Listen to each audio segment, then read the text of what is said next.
नमस्कार, मैं अमित और आप देख रहे हैं आंखें न्यूज़ 24। प्रधानमंत्री नरेंद्र मोदी ने मुख्यमंत्री सहित प्रधानमंत्री के रूप में 23 साल पूरे कर लिए, जिसका जवाब देते हुए देर रात दिल्ली से पटना पहुंचे लोक जनशक्ति पार्टी रामविलास के राष्ट्रीय अध्यक्ष चिराग पासवान ने कहा कि प्रधानमंत्री नरेंद्र मोदी को ढेर सारी शुभकामनाएं।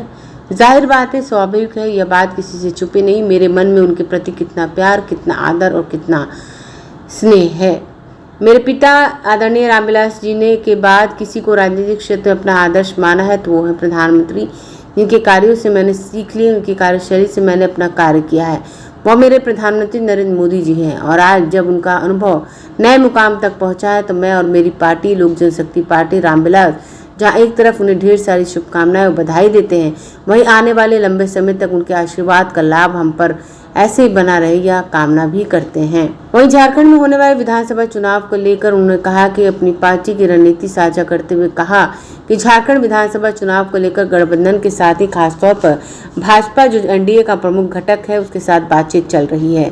केंद्रीय मंत्री अमित शाह से मुलाकात हुई। झारखंड बीजेपी के प्रभारी हेमंत जी से हमारी पार्टी के जमुई से सांसद और झारखंड के प्रभारी अरुण भारती लगातार बातचीत कर रहे हैं। ढेर सारी बधाई, शुभकामनाएं। स्वाभाविक है, ये बात किसी से छुपी नहीं है कि मेरे मन में उनके प्रति कितना प्यार, कितना आदर और कितना स्नेह है। ऐसे में एक ऐसे व्यक्ति जिनको आप अपना आदर्श मानते हैं, जब उनका अनुभव नई ऊंचाइयां हासिल करता है तो स्वाभाविक है आपको खुशी होती है।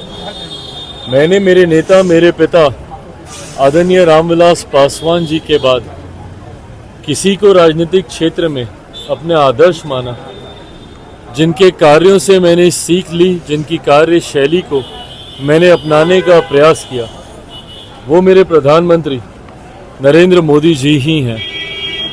और आज जब उनका अनुभव एक नए मुकाम तक पहुंचा है, मैं, मेरी पूरी पार्टी लोक जनशक्ति पार्टी रामविलास, जहां एक तरफ उनको ढेर सारी बधाई, शुभकामनाएं देते हैं, तो वहीं आने वाले लंबे समय तक उनके इस आशीर्वाद का लाभ हम सबको ऐसे ही प्राप्त होता रहे, ये कामना भी करता हूं। पार्टी जो कि प्रमुख एनडीए का घटक दल है, उनसे बातचीत चल रही है। कल जैसा मैंने कहा, मेरी केंद्रीय गृह मंत्री आदरणीय अमित शाह जी से भी मुलाकात हुई है।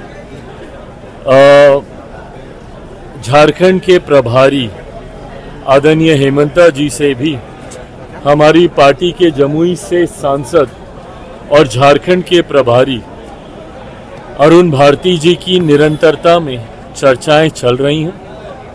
बहुत ज़्यादा सीटों की मांग हमारे दल की नहीं है।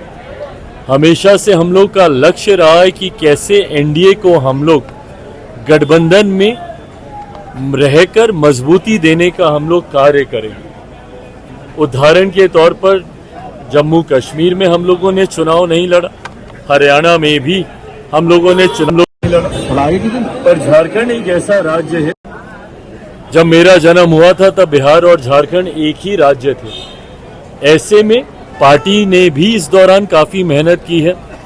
19 का चुनाव जब मेरे नेता, मेरे पिता आदरणीय रामविलास पासवान जी जीवित थे, किसी कारणवश उस वक्त गठबंधन नहीं बन पाया था, हम लोगों ने अकेले चुनाव लड़ा था।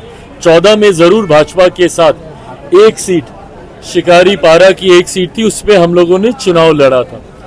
ऐसे में चाहते हैं कि 2014 में जैसी परिस्थितियां थी, उसी तरीके से गठबंधन के तहत अगर कोई संभावना बनती है, जो उम्मीद है मुझे बनेगी, सकारात्मक चर्चाएं चल रही हैं, ऐसा होता है तो हम लोग गठबंधन के तहत ही चुनाव लड़ेंगे।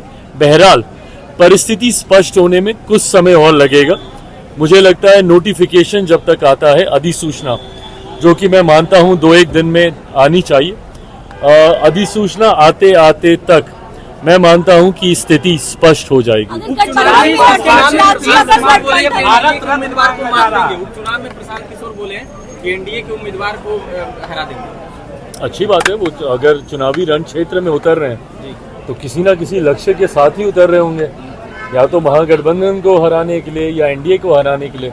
अगर वो अपने लक्ष्य को स्पष्ट कर रहे हैं तो ये अच्छी बात है। अंतोगत वो फैसला तो जनता ने ही करना है।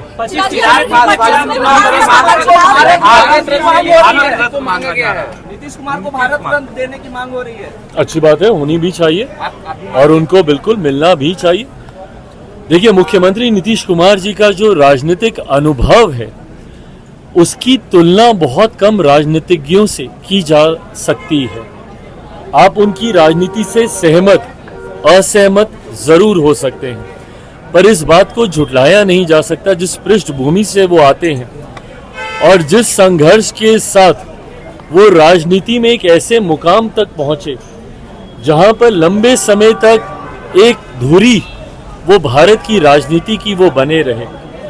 ऐसे में उनके पार्टी के नेताओं सदस्यों को लगता है, मैं भी मानता हूं कि उनमें हर वो गुण हैं, उनमें हर वो सामर्थ्य है जिसके लिए भारत रत्न जैसे सम्मान से उन्हें सम्मानित किया। आंखें जो आपका चैनल है उसके लिए और उसके दर्शकों के लिए 2 लाइन की हम शुभकामनाएं अपने ढंग से देते हैं। आप सब में मिठास घुल जाए बांसुरी और बीन की तरह, और लोग आपको भी प्यार करने लगे वैक्सीन की तरह। हंसते रहें, मुस्कुराते रहें और देखते रहें आंखें न्यूज 24। अगर आपने अभी तक हमारे चैनल को सब्सक्राइब नहीं किया है तो हमारे चैनल को जल्द से जल्द सब्सक्राइब करें, लाइक करें, शेयर करें। अगर आप भी अपने दुकान, प्रतिष्ठान, school, college, coaching centre, restaurant, cafe का विज्ञापन देना चाहते हैं, वो भी किफायती दर पर, तो आंखें न्यूज़ 24 लेकर आया है आपके लिए एक सुनहरा मौका। आंखें न्यूज़ 24 न्यूज़ पोर्टल की दुनिया में बिहार का सबसे उभरता हुआ चैनल, जहां बिहार झारखंड से जुड़े तमाम बड़ी खबरें देखने को मिलती है। तो देर किस बात की, आज भी जुड़े आंखें न्यूज़ 24 के साथ। संपर्क करें हमारे व्हाट्सएप नंबर 8935876430 पर। क्या आप पत्रकारिता के क्षेत्र में अपना कैरियर बनाना चाहते हैं? तो आज ही Royal Ashoka Institute of Mass Communication and Journalism में अपनी जगह सुनिश्चित करें। आर्यभट्ट ज्ञान विश्वविद्यालय पटना से मान्यता प्राप्त 100% प्लेसमेंट के साथ royal Ashoka Institute of Mass Communication and journalism नामांकन जारी है। हमारा पता है DS/16 गायत्री मंदिर के समीप, कंकड़ बाग, पटना 8,20,000। आप हमें संपर्क भी कर सकते हैं। हमारा मोबाइल नंबर है 9955456126।